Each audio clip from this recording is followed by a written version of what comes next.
اللہ کا قرآن جو میرے آپ کے پاس موجود ہے، فرمایا کہ جو قرآن کے ساتھ اپنا تعلق مضبوط کرے گا، اس قرآن کو سمجھ کر اس پر عمل کرے گا، تو یہ کل قرآن یہ بے وفائی نہیں کرے گا، یہ کل قیامت والے دن انسان کے ساتھ ہوگا اور اس کے اوپر چھتری کی طرح سایہ کرے گا، اسے حرارت اور گرمی نہیں لگنے دے گا۔ اسی طرح تیسرا فرمایا کہ کل میدان محشر ہوگا، اور میدان محشر بعض روایات کے اندر آتا ہے کہ ملک شام کے اندر لگایا جائے گا، بعض روایات کے اندر ہے کہ میدان عرفات کے اندر میدان محشر قائم کیا جائے گا، عرفات کے جہاں پر حج کا بڑا رکن ادا کیا جاتا ہے وہاں پر میدان محشر لگایا جائے گا، مختلف روایات ہیں۔ تو فرمایا کل قیامت والے دن جب میدان محشر لگے گا تو ہر شخص میدان محشر کی طرف پیدل جائے گا، وہاں پر سواری کا انتظام نہیں ہوگا، سواری کوئی نہیں ہوگی، اور اللہ کا قرآن کہتا ہے وَيَوْمَ نَحْشُرُهُمْ عَلَى وُجُوهِهِمْ عُمْيًا وَبُكْمًا وَصُمًّا، فرمایا کل قیامت والے دن کچھ لوگ ایسے ہوں گے کہ جن کو جب قبر سے اٹھایا جائے گا انہیں اندھا کر کے اٹھایا جائے گا، انہیں بہرا کر کے اٹھایا جائے گا، انہیں گونگا کر کے اٹھایا جائے گا، اور بعض ایسے ہوں گے کہ جو سر کے بل چل رہے ہوں گے۔ صحابہ نے پوچھا یا رسول اللہ سر کے بل کیسے چل سکتے ہیں؟ اللہ کے نبی نے فرمایا کہ جو اللہ قدم کے بل چلانے پر قادر ہے اس کے لیے سر کے بل چلانا بھی کوئی مشکل بات نہیں ہے، کوئی مشکل بات نہیں ہے۔ تو فرمایا کہ وہ کون لوگ ہوں گے جو سر کے بل چلتے ہوں گے؟ فرمایا وہ دنیا میں وہ لوگ ہوں گے کہ جو دنیا کے اندر اللہ کی جو شریعت ہے، اللہ کا جو دین ہے، اس کے خلاف چل رہے ہوں گے، اس کو الٹ کر چل رہے ہوں گے۔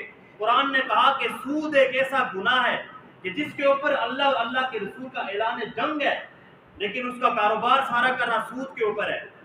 قرآن نے کہا کہ جھوٹے کے اوپر اللہ کی لعنت ہے، لعنت اللہ علی الکاذبین، اور قرآن کہہ رہا ہے، لیکن آج ہم نے جھوٹ کو گپ شپ کا نام دے دیا، یہ شریعت کی خلاف ورزی ہے۔ قرآن نے کہا یہ رشوت الراشی والمرتشی کلاہما فی النار، رشوت لینے والا رشوت دینے والا دونوں جہنمی ہیں، لیکن آج ہم نے رشوت کا نام چائے پانی رکھ لیا، آج ہم نے رشوت کا نام خدمت رکھ لیا۔ یہ قرآن اور شریعت کے خلاف چل رہے ہیں، یہ قرآن کے برعکس چل رہے ہیں۔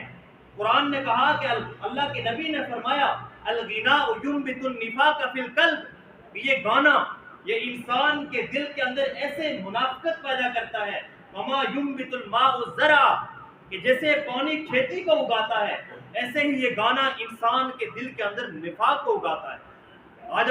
آج ایک بڑا امیر قسم کا بندہ ہو وہ دبئی سے لڑکی منگوا کر اس کو نچاتا ہے، اگر اس سے کم پیسے کا ہو تو وہ لاہور سے لڑکی منگوا کر اسے نچاتا ہے، اگر کسی کے پاس بالکل پیسے نہیں ہو وہ خسرو کو بلا کر شادیوں کے اندر نچاتے ہیں، اور جس کے پاس کچھ بھی نہ ہو تو وہ خود ناچنا شروع کر دیتا ہے، وہ خود ناچنا شروع کر دیتا ہے۔ یہ ہماری اسلامی روایات نہیں ہے، یہ ہمارا طور طریقہ نہیں ہے۔ ہم مسلمان ہیں، ہم نے اللہ کے سامنے جان دینی ہے، ہم نے قبر میں جانا ہے، قبر کے بعد اٹھایا جانا ہے، اللہ کے سامنے حساب کتاب کا معاملہ ہوگا، آسان بات نہیں ہے، آسان کام نہیں ہے۔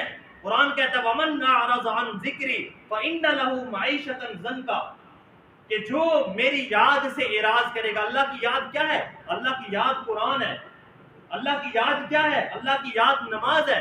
قرآن کیا کہتا ہے؟ 21واں پیرا پہلی آیت اتل ما اوحی الیک من الکتاب واقم الصلاۃ ان الصلاۃ تنہی عن الفحشاء والمنکر ولذکر اللہ اکبر واللہ یعلم ما تصنعون۔ اللہ کا قرآن کہہ رہا ہے سب سے بڑا ذکر نماز ہے۔ اللہ کے نبی نے فرمایا جعلت قرۃ عینی فی الصلاۃ، نماز میری آنکھوں کی ٹھنڈک ہے، لیکن آج نماز میرے آپ کے لیے مصیبت بن چکی ہے۔ اللہ کے نبی نے فرمایا کہ ایک مسلمان اور کفر کے درمیان فرق کرنے والی چیز نماز ہے۔ بازار کے اندر ہوٹل کے اوپر دو دوست بیٹھے ہوئے ہیں، مؤذن نے اذان کہی، ان میں سے ایک بھی نہیں اٹھا۔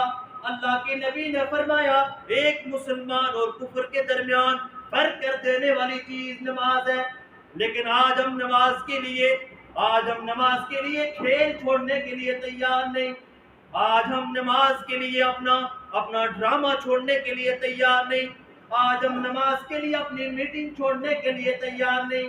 اللہ کے نبی نے تو اسے اپنی آنکھوں کی ٹھنڈک کہا، لیکن آج میں نے اور آپ نے نماز کو مصیبت بنا رکھا ہے۔ کسی سے کوئی کہے بھائی آؤ نماز کے لیے چلتے ہیں، وہ کہتا ہے بھائی میرے کپڑے خراب ہیں، ابھی نہیں، میں اگلی نماز پڑھوں گا، کل نماز پڑھوں گا۔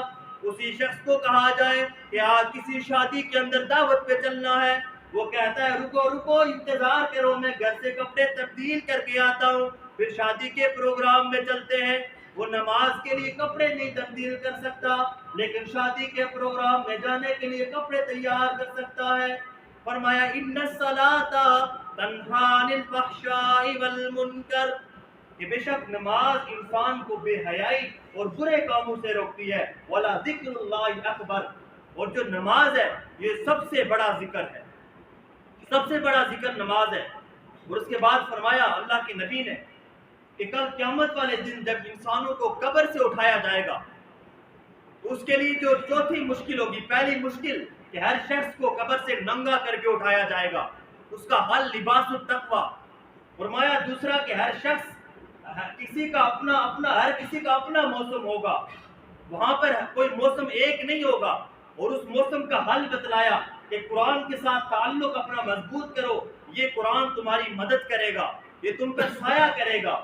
تیسرا فرمایا کہ کل قیامت والے دن ہر شخص اللہ کے دربار میں پیدل چل کر جائے گا۔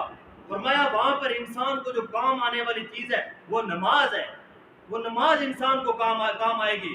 اور چوتھا فرمایا کل قیامت والے دن ہر شخص اللہ کے دربار کے اندر کھڑا ہوگا، کسی کو بیٹھنے کی اجازت نہیں ہوگی، کسی کو بیٹھنے کی اجازت نہیں ہوگی۔ اور وہ دن کانا مقدارہ 50,000 سنہ، 50,000 سال کا ایک دن ہوگا۔ قیامت والا دن 50,000 سال کا ایک دن ہوگا۔ اللہ کے نبی نے فرمایا اللہ کا دربار لگا ہوگا، حضرت ابراہیم علیہ السلام کی کرسی دائیں طرف، اللہ کے نبی کی کرسی بائیں طرف۔ اب اللہ کے نبی کی کرسی کے ساتھ کچھ کرسیاں لگی ہوئی ہیں جو خالی پڑی ہوئی ہیں۔ اب اللہ کے نبی نے بتلایا کہ وہ خالی کرسیاں کن کے لیے ہے۔ فرمایا وہ جو کرسیاں اللہ کے نبی کے ساتھ لگی ہوئی ہیں، فرمایا وہ جو کرسی ہے پہلے نمبر پر جو با عمل عالم ہوگا، فرمایا وہ جو کرسی ہے وہ اس کے لیے ہوگی کہ جس کا حشر انبیاء کے ساتھ ہوگا، جو با عمل قاری ہوگا، جو با عمل عالم دین ہوگا، جو با عمل مفتی علامۃ الدہر ہوگا، فرمایا کہ اللہ کے نبی کے ساتھ جو کرسی لگی ہوگی اس کے ساتھ اس کا حشر ہوگا۔ اور دوسرا فرمایا اس کے ساتھ جو کرسی لگی ہوگی، فرمایا کہ دنیا کے اندر جس کا اخلاق جتنا اچھا ہوگا، جس دنیا کے اندر جس کا اخلاق جتنا اچھا ہوگا، فرمایا اس کی کرسی بھی اللہ کے نبی کے ساتھ لگی ہوگی۔ باہر تو ہم سب بزرگ ہیں، باہر تو ہم سب اللہ کے ولی ہیں، لیکن دیکھنا یہ ہے کہ ہمارا اپنے اہل خانہ کے ساتھ کیا معاملہ ہے، ہمارا اپنی بیوی کے ساتھ کیا معاملہ ہے، ہمارے اپنے والدین کے ساتھ کیا معاملہ ہے، اس لیے کہ یہ حقوق العباد ہے۔ اور حقوق العباد کا معاملہ اتنا سخت ہے کہ اللہ نے فرمایا جب تک وہ بندہ نہیں معاف کرے گا اس وقت تک میں معاف نہیں کروں گا، حقوق اللہ چاہوں گا تو معاف کر لوں گا۔ تو فرمایا کہ جس کا اخلاق زیادہ اچھا ہوگا، جس کا اخلاق زیادہ اچھا ہوگا اس کے ساتھ معاملہ ہوگا، اس اللہ کے نبی کے ساتھ معاملہ ہوگا۔ اور پانچواں فرمایا کہ کل قیامت والے دن جہاں پر اللہ کے نبی رسول اللہ اپنی امت کے لیے جہاں پر شفاعت کریں گے، وہیں پر اس امت کی شکایت بھی کریں گے۔ صرف شفاعت سے کام نہیں چلے گا۔ قرآن مجید 19واں پارہ واضح طور پر آیت لکھی ہوئی ہے، اللہ کیا فرماتے ہیں؟ وقال الرسول یا ربی ان قوم اتخذوا هذا القرآن مہجورا، اے میرے اللہ میری اس قوم نے قرآن کو پسے پشت ڈال دیا تھا، اپنی پنچایتوں کے اندر، اپنے فیصلوں کے اندر، اپنی عدالتوں کے اندر، اپنے گھروں کے معاملات کے اندر اس قرآن کو پسے پشت ڈال دیا تھا۔ ہر شخص نے اپنے مقصد کی آیت پکڑ لی تھی، ہر شخص نے اپنے پوائنٹ کی حدیث پکڑ لی تھی، اس قرآن کو پسے پشت ڈال دیا تھا۔ وقال الرسول یا ربی ان قوم اتخذوا هذا القرآن مہجورا، اس قرآن کو پسے پشت ڈال دیا تھا، اس کو سمجھا نہیں تھا، عمل نہیں کیا تھا۔ کل قیامت والا دن ہوگا، پانی کا انتظام نہیں ہوگا، وہاں پر ہر شخص پیاسا ہوگا، ہر نبی کو حوض عطا کیا جائے گا۔ میرے آپ کے نبی کو جو حوض عطا کیا جائے گا، فرمایا وہ حوض کوثر عطا کیا جائے گا۔ اللہ کے نبی اپنے ہاتھوں سے اپنی امت کو اس حوض کوثر میں سیراب کریں گے، پانی پلائیں گے۔ بعض لوگ آئیں گے جنہیں اللہ کے نبی پانی پلانا چاہیں گے، درمیان میں ایک دیوار آ جائے گی۔ رسول اللہ سے پوچھیں گے، اے اللہ یہ کیا معاملہ ہے، ان لوگوں کو میں پانی کیوں نہیں پلا سکتا؟ اللہ فرمائیں گے یہ وہ لوگ ہیں کہ جو دنیا کے اندر آپ کی حدیث کا غلط مطلب نکالا کرتے تھے، یہ وہ لوگ ہیں کہ آپ نے وہ حدیث بیان نہیں کی ہوتی تھی، وہ اپنی طرف سے من گڑت قسم کی روایات بیان کیا کرتے تھے، جنہوں نے آپ کے اندر دین کے اندر تبدیلیاں کی ہیں۔ یہ وہ لوگ ہیں کہ جنہیں آج حوض کوثر سے سیراب نہیں کیا جائے گا۔ اس لیے اللہ کے نبی نے جو حدیث بیان فرمائی، اللہ کا جو قرآن ہمارے سامنے من و عن موجود ہے، اس کو سمجھنا، اس کے اوپر عمل کرنا، اور یہ وہ اعمال ہے جو کل قیامت والے دن انسان کے لیے سایہ کریں گے۔ یہی اعمال ہے جو کل قیامت والے دن انسان کو ان آزمائش سے، ان تکالیف سے بچائیں گے۔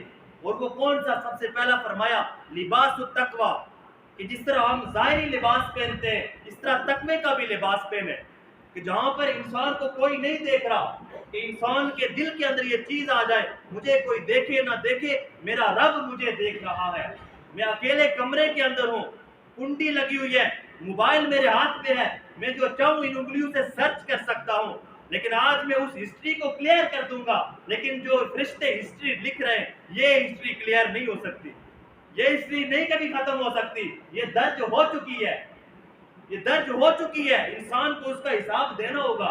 وَلِبَاسُ التَّقْوَى ذَلِكَ خَيْرٌ، سب سے بہترین لباس تقوی کا لباس ہے جو انسان کو کل قیامت والے دن کام آئے گا۔ اور دوسرا فرمایا کہ اگر انسان یہ چاہتا ہے کل قیامت والے دن اسے گرمی کی، اسے سورج کی گرمی نہ لگے، اسے تپش نہ لگے، حرارت محسوس نہ ہو، وہ اللہ کے قرآن کو مضبوطی سے تھام لے، کم از کم قرآن کو روزانہ اتنا ٹائم دے کہ ایک رکوع پڑھے، 5 منٹ قرآن مجید کو دے، تو یہ قرآن کل قیامت والے دن بے وفائی نہیں کرے گا، یہ ساتھ جائے گا جب تک اپنے ٹھکانہ منزل جنت تک نہیں پہنچا دیتا۔ اور اسی طرح فرمایا کل قیامت والے دن ہر شخص اللہ کے دربار میں پیدل جائے گا، وہاں پر جو سواری ہوگی وہ انسان کے نیک اعمال ہوں گے، وہ انسان کی نماز ہوگی، وہ اس کا روزہ ہوگا، وہ اس کی خدمت خلق ہوگی، وہ والدین کے ساتھ حسن سلوک ہوگا، یہ اس کی سواری بنیں گے۔ اور فرمایا کل قیامت والے دن اللہ کے دربار کے سامنے سب کھڑے ہوں گے، سب کھڑے ہوں گے، اور وہاں پر وہی لوگ کرسیوں کے اوپر بیٹھے ہوں گے کہ جو دیانتدار ہوں گے، جو امین ہوں گے، جن کا اخلاق اچھا ہوگا۔ اور فرمایا 5ویں چیز کہ جہاں پر رسول اللہ سفارش کریں گے وہیں پر رسول اللہ اس امت کی شکایت بھی کریں گے۔ اللہ رب العزت سے دعا ہے کہ کل قیامت والے دن ہمیں یہ جو آزمائش ہے ان سے بچ کر ان کے حل کے لیے دنیا میں کوشش کرنے کی توفیق عطا فرمائے۔ وآخر دعوانا الحمدللہ۔